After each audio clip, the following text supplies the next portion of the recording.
What would my life look like if I only did the things I felt like doing? It would probably be completely chaotic, complete mess. My health would be a disaster if I only went about doing things that I felt like doing. If a listener, a woman or a man, could take one piece of advice away from this podcast with you, what would it be?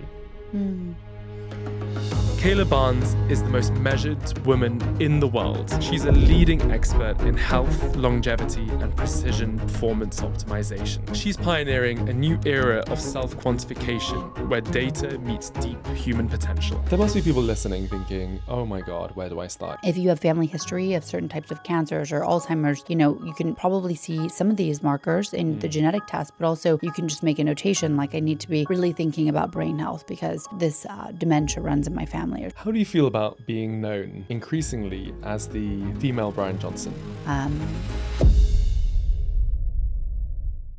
The future looks amazing, but also a little scary. If you, just like me, want to have an honest outlook of what the next chapter could look like and how best to prepare for that, I ask for one simple favor: subscribe, so I can invite the brightest minds on this podcast and get those answers for both you and I.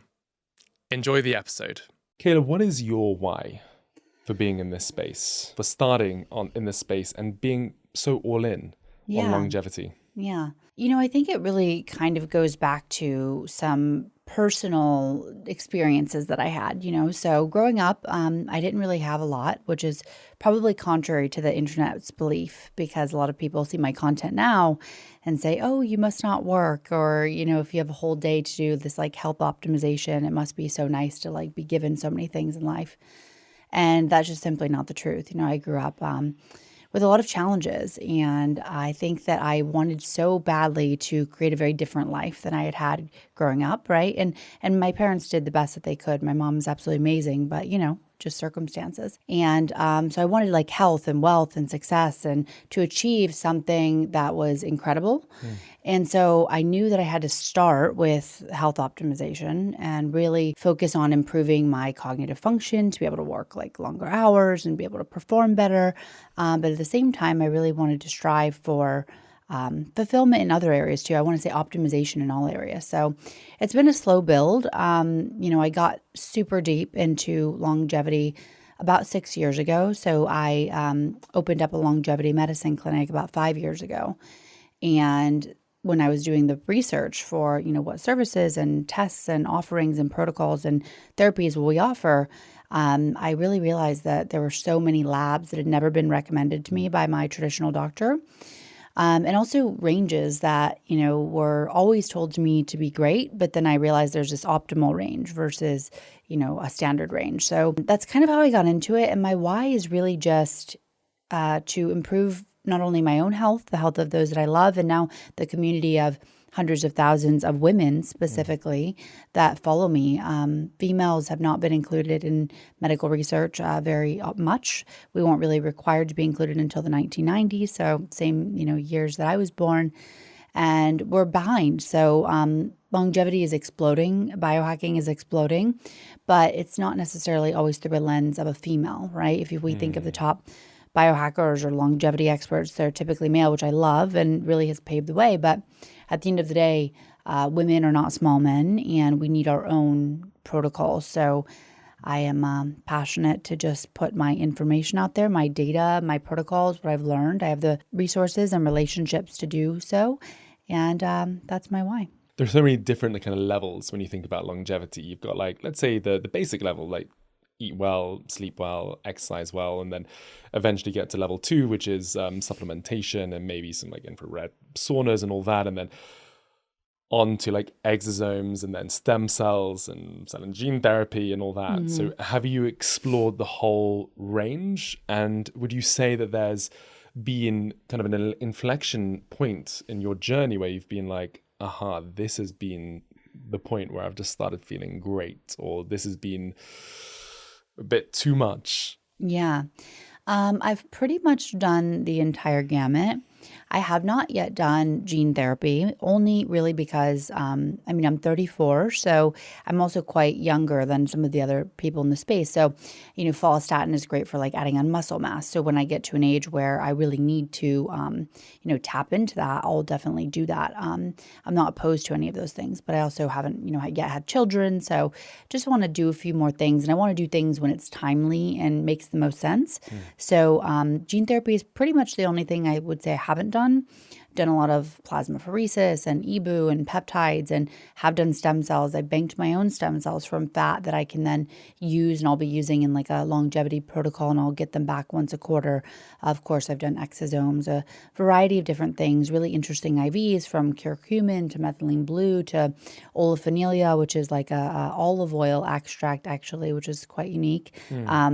Brain boosters like cerebrolysine, and a variety of other things. So definitely have done a lot. The thing that I love about all of this, because anyone listening, it might be difficult. And actually, I've heard it's very difficult in Sweden to get a lot of these compounds. I was having a conversation last night with someone. So if you can't do all these things, the most important thing to take away is that although these are incredible therapies and it's very experimental to see like how far can we push human optimization and lifespan, but the basics are what's going to get you like 95% of the way there, right? So if you're not sleeping really well, if you're not exercising, and your exercise should be intentional, everything should be intentional. When you go to sleep, it's not just let's take a sleep. It's like, let's look at HRV, let's look at your deep sleep, let's look at REM, let's see, the stages of your sleep last night. How was it? Were they balanced? Were they optimal? Then when you think about exercise, not just let's do any type of exercise programming. My exercise programming is very intentional. So I'm looking at strength training, of course, to build bones and muscle mass. Also looking at VO2 max training, which is a major indicator for longevity, biometric of longevity. VO2 max is essentially how well your body can utilize oxygen. And then we have stretching, mobility. So it's not just exercise, if that makes sense. It's like much more intentional. Yeah. But if you're not mastering these basics, social communication, getting out in nature, then you're not even going to reap the full benefits of some of these other therapies. What is one thing you wished men, especially in this space, knew about women's health? Probably two things. Women that are of childbearing years, menstruating, it would be important for them to know women have changes in their cycle, right? So if you're in a relationship or you just know a woman, it might be helpful to understand that, we have days 1 through 14, which is called the follicular phase. Our estrogen is the highest, so we recover the best. Our moods are typically better after days. So days 1 through 5 is when you actually bleed. Day 1 is when you start. And then through day 14 is the follicular phase. So after the initial day 5, your mood might improve. Ovulatory day or ovulation day, which is about halfway through the cycle, you might feel your absolute best. But in luteal, which is after ovulation, so let's say days like 16 through the end, days 28 through 30, you might have less energy. You might be a little bit less ambitious. You could be a little bit more moody potentially. So if men knew that, then you could probably even interact with women better. But also from a longevity standpoint, I think it's helpful because we need to do different things throughout the cycle, or we can do to be optimal different things throughout the cycle. And men just simply don't have that. You guys are really operating on this 24-hour cycle, which is incredible. But that makes a big difference in how we might approach, what we do on a day-to-day basis. Very interesting. I've found it's funny because when I tell people I'm in the longevity space, women, the first thing many women would say to me is like, do you realize how underserved women are right now? So much of these protocols are all about, a lot of these studies are just focused on men. And so it's like, there's such an opportunity for people like yourself to be a trailblazer in this space. Yeah. What are 3 tips you would give to a woman to optimize their health today? Certainly sleep. I think sleep is the foundation of health, because even one poor night's sleep, decreases your motivation, decreases your focus. It increases your blood sugar. And with women, we really have to be thinking about insulin resistance. There's conditions called PCOS that, can develop over time. Also, your immune system is decreased. Your natural killer cells are decreased. And our hormones are significantly impacted. So women and men, of course, hormones are incredibly important. But if we want to optimize our estrogen, progesterone testosterone balance and have just the healthiest hormones possible, we have to be sleeping really well and really deep. So I would encourage everybody listening to go to bed before 10 p.m. tonight. And just to say, can I say that we both had a late night last night as superhumans? So you're probably on the least sleep you've had for maybe many years, right? Years, yeah. It was almost an experiment last night. So it's quite fun. I've lived an incredibly regimented life, right? Yeah. And there's a certain component that I have not always nourished as much as I should, and I'm really intentionally pouring into social connections, right? Yeah. And so sometimes you have to say, okay, is this relationship and these conversations enough to mitigate some of those potential downsides of having a little bit less sleep? So, and last night I decided it was. It was an incredible crowd, amazing conversation, and we know that social isolation or feeling lonely is almost as dangerous as smoking, they say these days. So, no drinking. I don't think that you need to have alcohol to have fun, because personally I didn't. But yeah, it was a fun little experiment last night. So apart from sleep, 2 others that you would recommend? Yeah, I think getting morning sun is super helpful. Again, incredible for women's hormones, but also helps to improve your sleep later that day. So if we're prioritizing sleep so highly, we need to do things to improve our sleep and help us fall asleep. So when you get morning sun in the eyes, it's simple, it's free, it can be really quick. It's going to signal to your body and brain it's time to wake up, and it'll make you fall asleep better later because you are synced with the proper circadian rhythm. So that's really helpful. And I would say the third thing is, it has to be exercise, because if there was one pill for longevity, it would be exercise. It improves everything from blood flow to muscle mass to bone density to metabolic health. For women, adding on muscle mass is almost like a metabolic Spanx. My friend JJ kind of explained it as a metabolic Spanx, and I love that because women can really get that. But it helps you uptake, the additional glucose. So your metabolic health, which again is so incredibly important for women, will be improved by adding on muscle mass. I'm also, as a side note, extremely excited that the conversation around like female exercise is changing a bit. I think years ago, it was really pushing cardio and a lot of like HIIT training, which can both be good in moderate doses, but now we're really focusing on protein and strength training. Yeah. So I'm excited that shift is certainly here. I had Jordan Schlane on the podcast. He was one of the first episodes. He's one of the top concierge doctors in the US.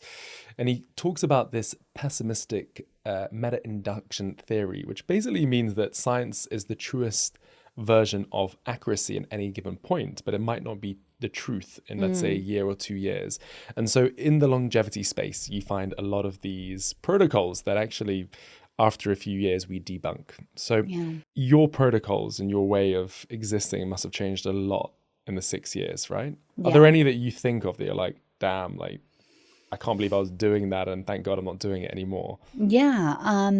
There's been a lot of change, and also, I've changed the way I vet certain things within the industry, right? Yeah. So I would say one thing for women specifically is caloric restriction. So when I initially started, I'm a very disciplined person, like type A personality, and obviously, why else would I be doing this? But if I decide I'm going to do something, I'm going to do it the right way, and I'm going to stick to it. So when I learned that caloric restriction could extend, lifespan in mice pretty significantly, I was like, let's do that. So I was proceeding to calorically restrict pretty significantly according to the data. But as a woman, I watched my thyroid levels decline. I watched my hormones become dysregulated. So that's a big learning that, I certainly love intermittent fasting. I think it's great, or time restricted eating for women.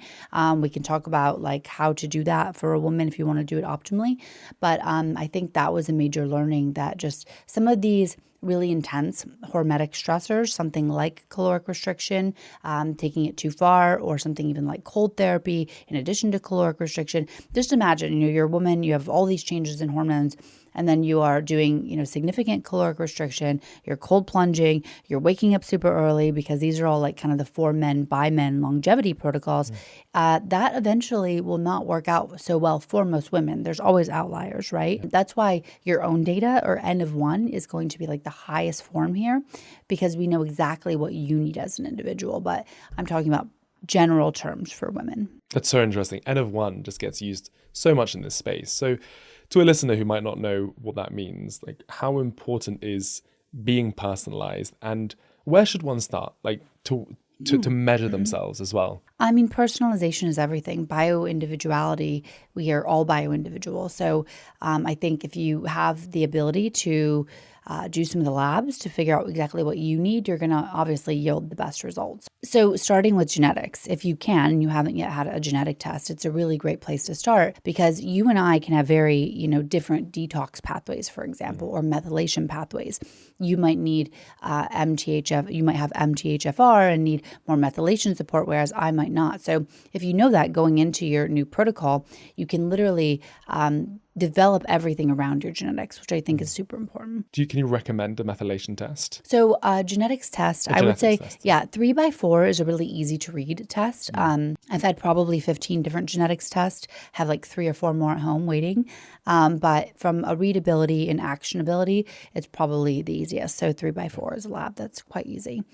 It'll give you a printout and just say, here are some areas that are of concern. Here are some stronger areas. Here's how to kind of work with it. So that can be super powerful. Next, I would say, individualized, of course, like in-depth blood panels. So we want to be looking at hormones, metabolic health, inflammation. I like more of an advanced cardiac panel, something like an NMR panel, which is going to not only look at LDL and HDL and triglycerides, but also the size and the shape of the particles and the stickiness and the, basically your cardiac risk will be much better evaluated with an NMR panel. And we also want to look at, of course, like insulin and glucose and HbA1c and all these different metrics just to get a good picture of where we stand, because again, it's going to be vastly different. If you and I both took a test, our results are going to be wildly different. So what my targeted protocol would look like could be extremely different than yours. So are we working on insulin, or maybe someone else is working on their cardiovascular system and their numbers for, cardiac health. Family history also plays a role. So if you have family history of certain types of cancers or Alzheimer's, you can probably see some of these markers in the genetic test, but also you can just make a notation like I need to be really thinking about brain health because, this dementia runs in my family or something. So that's just how to think about it initially. And then you get into the, I would call longevity lab panel that I mentioned with the biomarkers. And then we can look at things like gut health. So gut, I believe the gut is the foundation of health.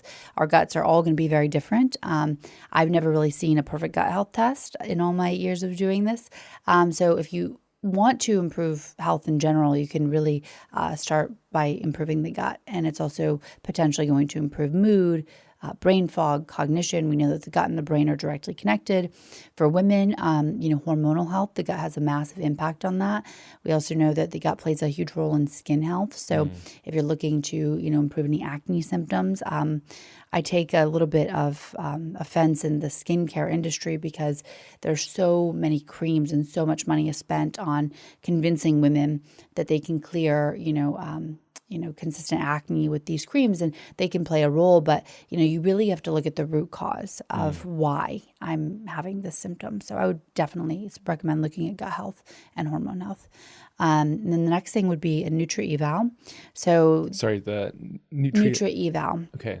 So yeah, I just wanted to say beforehand. So in terms of, for gut health, it's a gut microbiome test. Yes. And then for insulin, that would be a continuous glucose monitor? Would that be? You could wear one of those, but you can also just do a basic blood test, look at glucose, insulin, and then your HbA1c, which is a 3-month measurement of those numbers. So, but I do have a continuous glucose monitor on. Actually, someone last night touched my arm and they're like, is this your off switch? Is this a robot here? Love that. Yeah, that was quite funny. Yeah.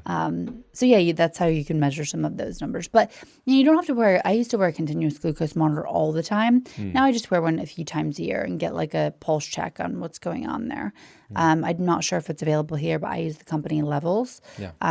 They have a really nice app that can sync with the monitor, and you can actually even upload your food now, and it will interpret it with AI and kind of give you a macronutrient breakdown. So like carbs, proteins, fats.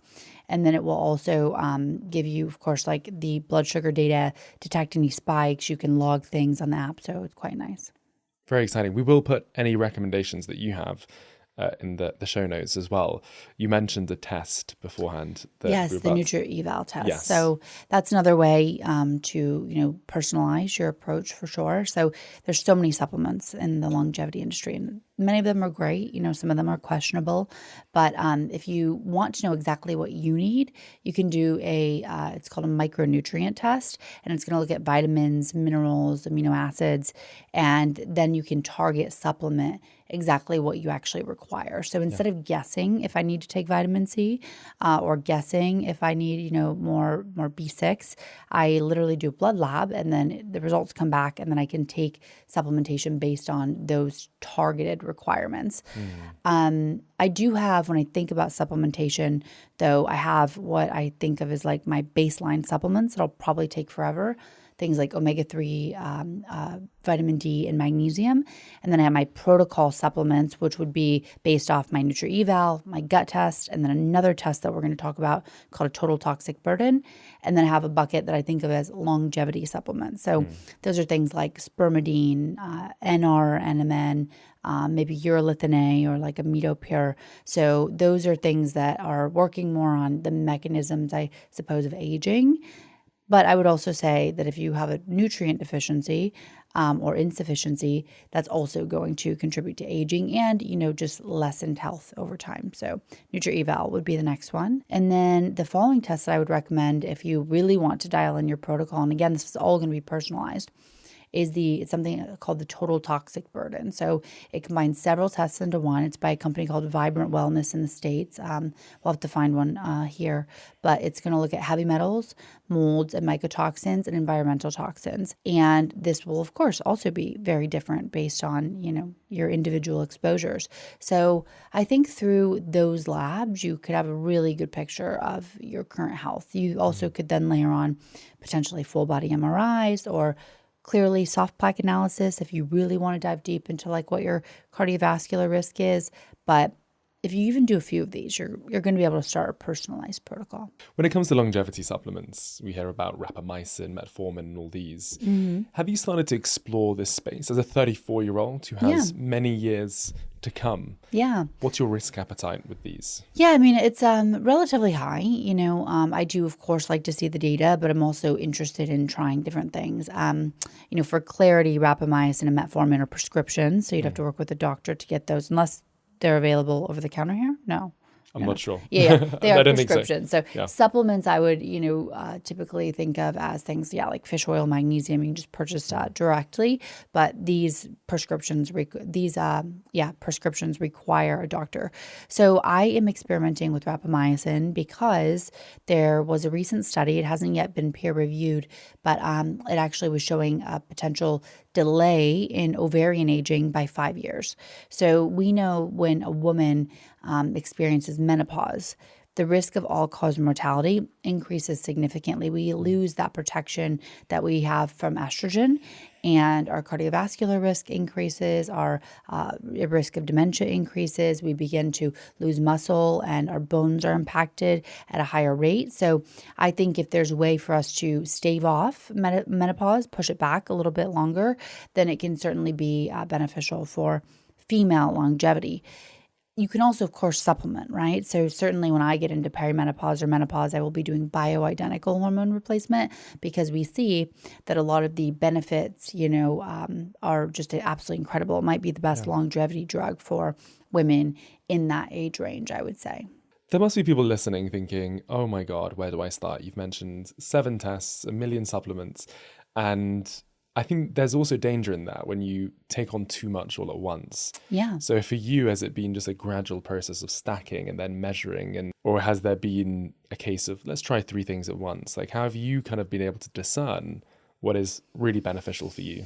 Yeah, I definitely have reeled it in a little bit. I used to be far more aggressive. Now I like to take a more methodical approach. So it's like implement, 1 to 3 changes, document that what has occurred, the results, and then maybe include another intervention. So I mean, if you're listening to this and you're wondering where to start, I think, getting that comprehensive lab panel, going to bed early tonight, sitting down and writing out a workout routine, have intention behind this, because you need a why, or else you're never going to have the discipline to actually achieve optimal health, right? Like eating a packaged, cracker and indulging on cookies and fast food is far more enjoyable in the moment. And humans are actually wired to seek short-term pleasure.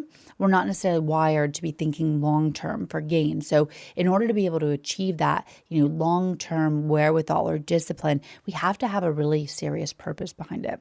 So I think step one could literally just be, what is your purpose? Why do you want to be healthier? Is it for, yourself, your business? Is it for your family? Is it for your children, grandchildren? It could be a variety of things. But write down those inspirations and have them readily available, because it's going to get hard at some point. You're going to want to quit, and you have to have something that is really deep and motivating and you're passionate about, that's going to drive you forward. What is your why? Now it's changed. Now, I should say now rather than before. And it certainly can change, right? My initial why was for being more productive and, achieving better. But I would say now my why is I want to have a family. I want to be a great mom when I have a family. So I want to live a long time. I want my husband to live a long time. We do a lot of this stuff together as well. I've kind of pulled him along and he loves it. But yeah, I want to be in optimal health to show up for the people that I love. Do you ever crack? Do you ever have a moment where just you're driving past, and maybe not a McDonald's in the US, because even I avoid fast food in the US because of all the stuff they put in, but do you ever just have a massive crack? Not yet. But I've also changed my perception around how I think about that. Like, to me, there is no reason to have a crack because there's no excitement or benefit in it, right? So like thinking about going to McDonald's or fast food or having a Snickers, there's no enjoyment. I would just feel awful, to be honest. I would physically feel awful because my body's not used to it, but I would also mentally probably feel awful because why? I would eat this like food-like product and it's not really food and it's not really benefiting my biology. So I suppose I've just had so many years of thinking very differently about this that for me, an indulgence, everyone asks like, what's your cheat meal? Truly, like blueberries are the best, cheat meal, I feel like, or, a dark cherry or a glass of pomegranate juice or something is really, pretty much as far as we're going to deviate from a diet standpoint. But I mean, last night was probably as close as it gets. Staying up past 8:30 is really super crazy for me. I think it's the largest misnomer or the most difficult thing in the longevity movement, because you have people like Brian who will sleep at 13 like yourself. But this whole idea of breaking bread with people you love, often it happens later on in the day, right? And it's so important for the soul and for the mind and so at times, do you ever feel that kind of push and that pull of friends getting together and missing out? Not so much in my day-to-day, because I typically actually host the dinners. So I will have, either I make dinner or have a chef come in. So therefore I know what's in the food. Of course, I know where it's from. And also I can have it at the time of my preference. And no one really seems to mind, honestly. Everyone loves to come over and have a nice healthy dinner, measure their grip strength. We do all sorts of fun stuff. I basically have like a medical clinic at my house. So people can do hyperbaric oxygen or PEMF or lymphatic, whatever they want to do. It's super fun. So normally I don't have any of those kind of fear of missing out. But when, you travel, you're in different time frames, you're in different cultures, you're at events that the entire purpose is to congregate and to have community. There are times, just like yesterday, where I had to make a choice that it makes more sense for me to get in like friend time right now and potentially go to bed a few hours later. So, yeah. How do you feel about being known increasingly as the female Brian Johnson? Is that an increasing? I mean, I feel like there's been a press article or something about that, but I mean, I think what Brian has done is really great. It truly is. I used to feel like I was doing all this weird stuff in like the corner of the internet by myself, right? Peptides and all this stuff. And Now it's really mainstream. And I think he's had a massive role in that. I know a lot of people, I've been at biohacking conferences for years and years and years, and I've just watched them grow so much. And it's not even about biohacking or necessarily longevity. It's about taking control of your health and understanding your health and being accountable for it, because you'll have the best results then, right? But yeah, I appreciate everything he's done. And I mean, I think if that's kind of the word on the street, then yeah, I think it's great. It's interesting because Brian came from it from deep depression, right? And he Yeah. created a protocol and a way of being that was just almost like a complete reversal of where he was. But yours feels to be more natural, and there seems to be less of a shit, I need to sort my life out. It's been more of a kind of a gradual kind of flowering of, this is making me feel better and I'm going to do this. And is there anything in your protocol, or as Brian likes to call it, an algorithm that you're like, I actually don't really like this and I'm doing it for the sake of longevity? Honestly, I mean, there's nothing that I don't like. I mean, if I don't like it, I change it. So there's that. But I mean, I would say there's things I don't enjoy in the moment, like cold therapy, for example. I mean, I certainly don't enjoy cold therapy. To be honest, I don't even feel like it gets easier with time. But I enjoy how I feel afterwards. So the endorphins, the increase of dopamine, and also, I mean, I don't always like to do everything all the time. Like there's been plenty of times where I'm on my way to the gym or about to do a workout, and I think to myself, I just don't feel like doing this right now. But then I always have this other thought that is, where would I be and what would my life look like if I only did the things I felt like doing? And I realized my life would be nothing. Yeah. As it is now. It would probably be completely chaotic, complete mess. My health would be a disaster if I only went about doing things that I felt like doing. You talk about this community, the biohacking community, and I think so many of us at times probably felt a bit ostracized or felt like we were going against the grain. Was there a period of time at the beginning of the journey where you were like, it was difficult because you had so many people around you being like, Kayla, you're crazy. Like, why are you doing this? Yeah. Yeah, definitely. I mean, I remember when I had my first blood glucose monitor, CGM, and I saw my mom actually. And this is before they were even direct to consumer. This is like when you had to get a prescription, and it was like a whole thing. And I saw my mom, and my mom is like, oh goodness, what happened? Like, when did you get diabetes? How did this occur? You're so thin. What's going on here? And I was like, no, Mom, I'm wearing this electively. I want to see what's going on with my blood sugar. And she was shocked. She's like, thinking I'm unwell. She's like, are you okay? So it was a process of kind of introducing that. And definitely, I think, I separated from certain friends at certain times, but then I found new friends that were really interested in the space. And now everyone that I talk to, for the most part, it actually, I think I forget how odd it could be, my type kind of lifestyle and behavior to some people, because everyone around me is just doing kind of the same thing. It's not so odd now. But yeah, there was a time. I think if you're experiencing this, I mean, it's so true, right? You are who you surround yourself with. So if you want to be healthier, surround yourself with healthy people. If you want to be more fit, or there's an area that is specific in health that you want to improve on, go to the gym more, make more friends there. I found a gym partner once. Literally, I watched a bunch of people, a bunch of women in the gym, and paid attention to who was the most serious and focused and in the best shape. And I just went up to her and I said, hey, I really admire how disciplined and like intentional you are in the gym. Do you want to be friends? And she actually ended up already following me, which is great. But yeah, but she's like, yeah, I would love to. And people always say, like, how do you find community here? I think it's just that easy. It might take some courage, but if you see someone that has qualities that you're interested in or you gravitate towards or you think would make, a good compliment or a good friend, just go up to them and ask. I mean, what's the worst thing that's going to happen? They say no. Yeah, absolutely. You invest as well. So you see startups and ideas that are just forming that are going to come to market maybe in a few years' time, right? Yeah.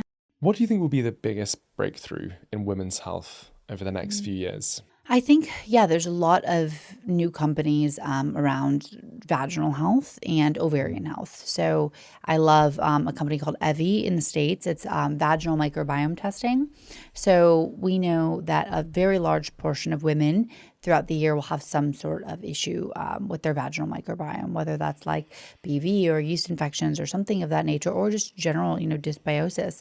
But now knowing that you can test and then use vaginal probiotics, essentially, that are literally intervaginal, which can expedite, the optimal or the optimization of that microbiome.